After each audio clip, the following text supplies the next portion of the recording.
दोस्तों बात करने वाले हैं सीनियर लाइन स्टॉक के बारे में। देखो यहाँ पे स्टॉक के बारे में मैं दो सबसे इंपॉर्टेंट चीज बताऊंगा। एक तो स्टॉक के रिटर्न के बारे में कि भाई कितने कितने टाइम ड्यूरेशन की होल्डिंग करने पे आखिर आपको स्टॉक से कितना रिटर्न या फिर लॉस देखने को मिलने वाला है। दूसरा, स्टॉक के अंदर जो पिछले 4-5 महीनों से जो परफॉर्मेंस आनी चाहिए थी या फिर जो अपर सर्किट यहाँ पे लगने चाहिए थे वो अपर सर्किट आखिर क्यों नहीं लग पाए, उनके पीछे के सबसे बड़े रीजन। सबसे पहले अगर स्टॉक के रिटर्न के बारे में बात करें तो देखो हमारे इंडियन स्टॉक मार्केट में ना ऐसे इन्वेस्टर होते हैं जो फंडामेंटल देख के स्टॉक में एंट्री कर जाते हैं। अगर वो फंडामेंटल के साथ साथ उस स्टॉक के पिछले 5 साल के भी रिटर्न देखें तो उनको थोड़ा सा इजीली हो जाता है उस स्टॉक को आइडेंटिफाई करने में कि भाई उस स्टॉक के अंदर कितना दम है रिटर्न देने का। ठीक है, तो यहाँ पे मैं आपको शॉर्ट टर्म और लॉन्ग टर्म के बारे में बताऊंगा भाई ये जो स्टॉक है शॉर्ट टर्म में ज्यादा प्रॉफिटेबल रहेगा या फिर लॉन्ग टर्म में ज्यादा प्रॉफिट आपको देगा।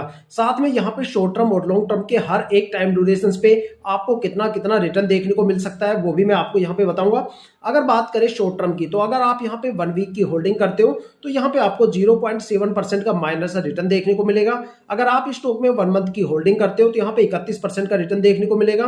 3 महीने की होल्डिंग करने पे 8.5% के आसपास रिटर्न देखने को मिल सकता है। 6 मंथ की होल्डिंग करने पे 1% का रिटर्न देखने को मिलेगा। 9 मंथ की होल्डिंग करने पे 10% का रिटर्न आपको देखने को मिलेगा। अगर बात करें लॉन्ग टर्म की तो लॉन्ग टर्म में अगर आप इस स्टॉक में 1 ईयर के लिए होल्ड करोगे तो यहाँ पे 4% की गिरावट और लॉस देखने को मिलेगा। 2 साल की अगर आप यहाँ पे होल्डिंग करते हो तो 13% का रिटर्न आपको देखने को मिलता है। 3 साल की होल्डिंग में 42% का रिटर्न देखने को मिलता है। और अगर आप इस स्टॉक को 4 साल के लिए होल्ड करते हो तो यहाँ पे आपका पैसा करीब 2.5 गुना से ज्यादा हो जाता है। यहाँ पे आपको 276% का एक अच्छा खासा रिटर्न देखने को मिलता है। अगर आप इस स्टॉक में 5 साल की होल्डिंग करते हो तो यहाँ पे 3.25 गुना आपका पैसा हो जाता है। यहाँ पे करीब आपको 330% का रिटर्न देखने को मिल सकता है। देखा जाए तो ये स्टॉक लॉन्ग टर्म में काफी ज्यादा प्रॉफिटेबल है, लेकिन इस लॉन्ग टर्म के लिए स्टॉक को कम से कम एक अच्छा खासा रिटर्न लेने के लिए आपको स्टॉक को कम से कम 3 साल के लिए तो होल्ड करना ही करना पड़ेगा। और अगर बात करें शॉर्ट टर्म की तो शॉर्ट टर्म में यहाँ पे जो सबसे बेस्ट रिटर्न है वो 1 मंथ की होल्डिंग में आपको देखने को मिलता है। 1 या 2 मंथ की होल्डिंग में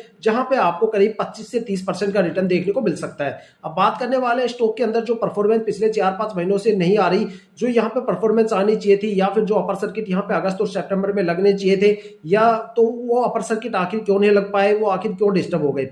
देखो मैंने आपको लगातार काफी ज्यादा वीडियो में बोला है, बार बार बोला है कि भाई लीप ईयर आ रहा है, लीप ईयर में थोड़ा सा संभल के रहना, क्योंकि लीप ईयर में सबसे ज्यादा मार्केट में गिरावट आपको देखने को मिलती है, बल्कि सबसे ज्यादा क्रैश भी आपको लीप ईयर में देखने को मिलता है। क्योंकि leap year Indian stock market में काफी ज्यादा खास होता है, क्योंकि Indian stock market leap year में अपनी लिक्विडिटी को कंट्रोल करता है, अपनी महंगाई दर को कंट्रोल करता है। सारे स्टॉक एक प्राइस रेंज में फंस जाते हैं। जिन स्टॉक में लिक्विडिटी सबसे ज्यादा होती है वो गिरावट के सबसे ज्यादा शिकार होते हैं, और जिन स्टॉक के अंदर आपको एक जो लिक्विडिटी ना के बराबर दिखाई देती है वहां पे हालांकि गिरावट तो नहीं होती, लेकिन कोई खास पॉजिटिव मोमेंटम भी देखने को